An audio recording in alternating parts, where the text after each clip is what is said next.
കുടുംബകോടതി വിഷയങ്ങളുമായി ബന്ധപ്പെട്ട് വരുന്ന പുതിയൊരു വീഡിയോയിലേക്ക് എല്ലാവർക്കും സ്വാഗതം. വീഡിയോ കാണുന്ന ആർക്കെങ്കിലും കുടുംബകോടതി വിഷയങ്ങളുമായി ബന്ധപ്പെട്ട് എന്തെങ്കിലും സംശയങ്ങളുണ്ടെങ്കിൽ കോൺടാക്ട് ചെയ്യാം.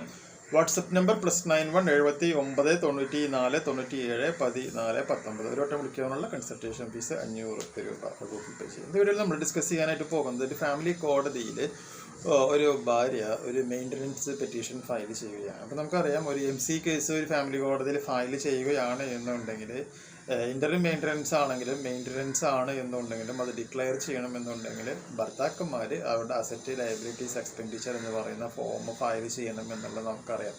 പക്ഷേ ക്വസ്റ്റ്യൻ ഇതാണ്, ഭാര്യ ഇത് ഫയൽ ചെയ്യേണ്ട ആവശ്യമുണ്ടോ? കാരണം ഭാര്യയാണല്ലോ മെയിൻ്റനൻസ് വേണമെന്ന് പറഞ്ഞുകൊണ്ട് കോടതിയിൽ വരേണ്ടത്. അപ്പോൾ ഭാര്യയ്ക്കും ഇതുപോലെ തന്നെ വേണോ വേണ്ടയോ എന്നുള്ളതാണ് നമ്മുടെ ചോദ്യം. അപ്പോൾ അതുമായി ബന്ധപ്പെട്ട് സുപ്രീം കോടതി പറഞ്ഞിട്ടുള്ള പോയിന്റ് എന്താണെന്നുള്ളത് നമുക്ക് നോക്കാം.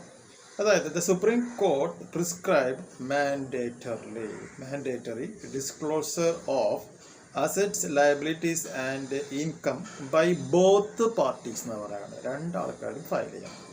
And lay down uniform guidelines for determining maintenance in a fair, transparent and consistent manner. അപ്പോൾ ഭാര്യയും ഭർത്താവും എന്തെന്ന് ചെയ്യണം? അവരുടെ asset liabilities expenditure form file ചെയ്തിരിക്കണം, നിർബന്ധമാണ്. അപ്പോൾ അത് യാതൊരു സംശയമില്ല. അപ്പോൾ നിങ്ങൾ ഫയൽ ചെയ്തിട്ട് ഭാര്യ ഫയൽ ചെയ്യാതെ ഒരു ട്രയൽ കോടതി അങ്ങനെ ചെയ്യാൻ ശ്രമിക്കുകയാണ് എന്നുണ്ടെങ്കിൽ നിങ്ങൾ ഒബ്ജക്ഷൻ പറയണം. ഭാര്യയെ കൊണ്ടും എന്ത് ചെയ്യണം? ഈ ഒരു കാര്യം ഫയൽ ചെയ്യിപ്പിക്കണം. തീർച്ചയായും നിങ്ങളുടെ മെയിൻ്റനൻസ് എമൗണ്ടിൽ നല്ല രീതിയിലുള്ള ഒരു വ്യത്യാസം നിങ്ങൾക്ക് കാണുവാനായിട്ട് സാധിക്കും. ഈ ഇൻഫർമേഷൻ നിങ്ങൾക്ക് യൂസ്ഫുൾ ആയിട്ടുണ്ടെങ്കിൽ തീർച്ചയായും നമ്മുടെ ചാനലൊക്കെ സബ്സ്ക്രൈബ് ചെയ്യുക. തൊട്ടടുത്ത് കാണുന്ന ബെൽ ബട്ടണും എനേബിൾ ചെയ്യുക. പുതിയൊരു വീഡിയോ മറ്റു വീണ്ടും കാണാം. ബൈ.